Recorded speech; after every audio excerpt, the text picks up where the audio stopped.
Hello everyone, it's Naz here and welcome back to a brand new video. Today we're here to make the best jumping system you'll ever see in your life. So to start off, I'd like to clean up a bit our old code because it's not working quite well. Okay, so that's done. We got rid of all the old code and now let's start from the beginning because I don't want any spaghetti code here. Okay, to start things off, we need a public rigid body 2D called RB, public float jump height, and the bool called can jump, and you'll understand why in a bit. Now let's head on to our void update function and start with an if statement. If input dot get key down key code dot space and can jump equals true. So now we'll make the jump happen.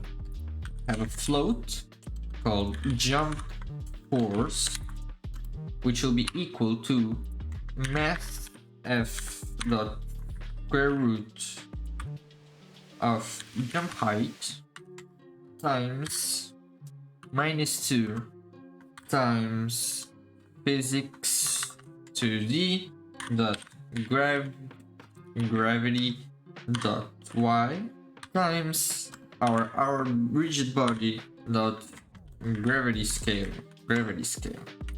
Okay, and so this function is from a physics equation where it has our upwards velocity. We get jump height that we want to achieve times by -2 and our gravity. Finally, the square root of everything. Now we determine with which force our player is going to jump, so we need to add it to our rigid body. 0 jump force to force mode to D impulse. And if the player has jumped, now it can't jump, so can jump equals false. Now, since the player has jumped, it can't jump anymore. That's why we made can jump false, but it can jump again once it's grounded. So for that, we'll do a basic solution for now, which will be on the collision with the ground, the player can jump again. Later on, what we'll do is make the player able to jump even slightest frame before he hits the ground, because when it doesn't happen, some players feel like they've been cheated and they have jumped on the right time and they haven't, because the machine is so precise and our eye can catch the exact frame where it happens. And so we give some margin of error for the player to jump before it lands so that it feels that the game is more responsive. On our private void on collision, enter 2D if our collision dot object dot name equals ground, then our player can jump again, so can jump becomes true. That's it for now. Okay, so to our jump height will be something on these lines, I guess. If everything's good, we should have the player at least jumping. Okay, it jumps to 5. Yeah, it's like for something because it starts off with -0.6. So okay, let's go back into Visual Studio. We gotta make the jump vary on height depending on how much time the player is pressing the button. I have here a bit of code which checks if the player is jumping. If it is jumping, it will see how much time has it passed since it's jumping, and if the player is holding the space key. If it is, then it will keep on jumping until we get to our limit sign, which it will stop applying our force. If not, it will simply do a normal jump. For that, we need to add a float bool for is jumping, our public float, which will be equal to something around 0.5. This doesn't need to be public, I guess. And let's just keep this tidy because otherwise it will get very messy very quickly. So, and now the jump is jumping will be equal to true. Our jump time initially is set to 0. If it's jumping, then what we gotta do is our jump time will be plus equals time dot delta time.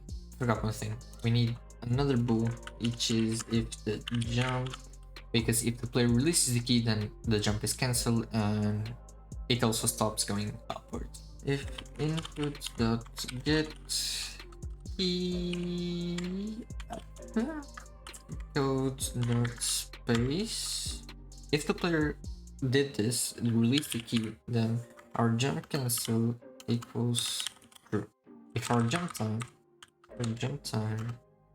is greater than our button time, then is jumping equals false. So now what we did is check if the player is jumping. If it is, let's count the time from which is jumping, which is this line right here.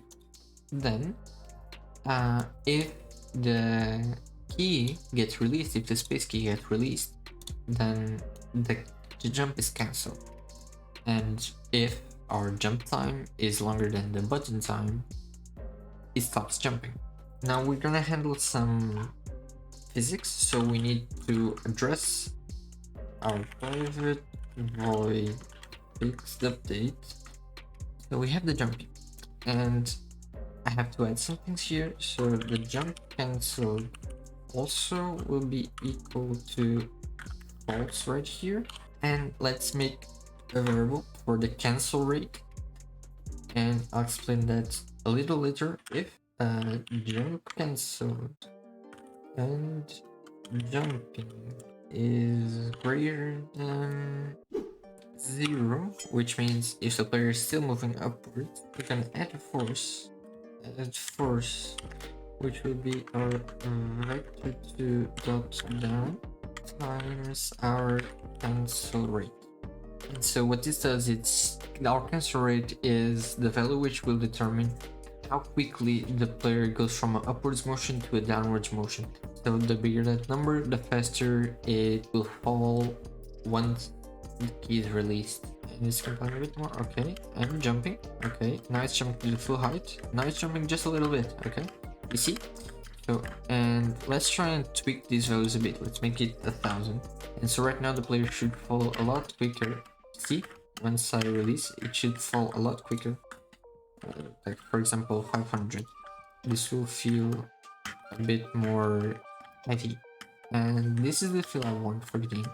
Maybe later I'll tweak some numbers and tweak like the button time and everything, but for now I guess this values is really good, and it's doing exactly what I wanted. So right now we have a player, we have it walking and jumping, and I think that is really awesome. And for that, I guess that we have accomplished a great job today, so I really appreciate you.